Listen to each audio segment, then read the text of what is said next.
Så er den klaret. I den her video der vil jeg fortælle om, hvordan man monterer sit CVR-skilt på sin firmabil. Så vi spoler lige tilbage. Det første og meget vigtige punkt, det er, at bilen er helt rengjort, der hvor skal montere folien.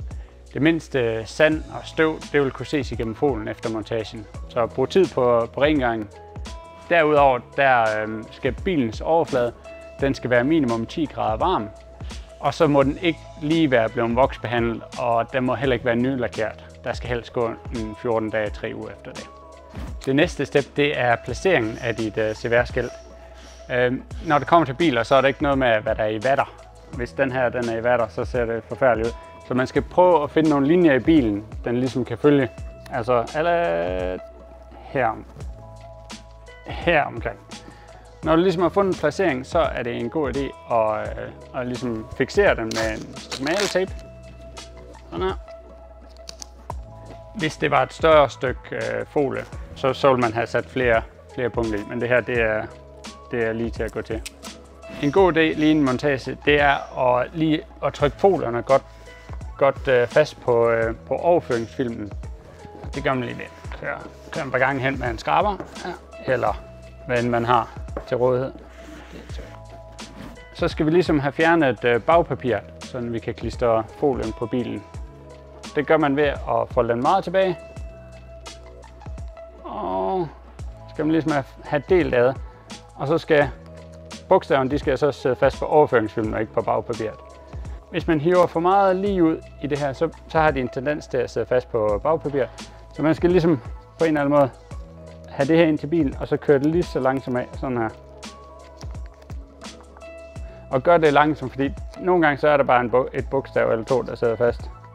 Og så det der vil gerne sidde fast, så skal man lige trykke det ind. Sådan der. Jeg klipper et stykke af bagpapir af her. Og så tager jeg min skraber, og så holder godt ud i folien. Ikke for tæt på, og så trykker jeg egentlig bare lige stille ind her. Og kører fra midten ud.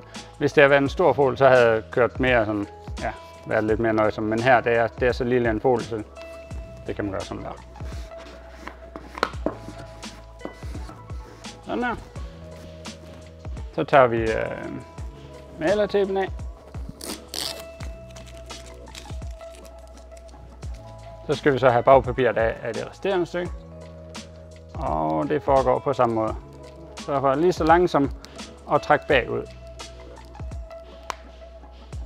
Så skal vi have mine skraber der.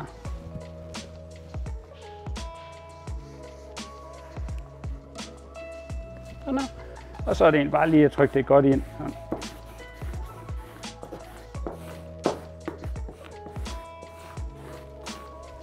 Det sidste step, det er at fjerne overføringsfilmen. Og igen, tag det lige så forsigtigt og sørg for at tjekke, at bogstaverne hænger fast på bilen og ikke med overføringsfilmen. Lad være med at trække ud af overføringsfilmen, træk nedad. Altså sådan den, ja, sådan her. Så er den klaret.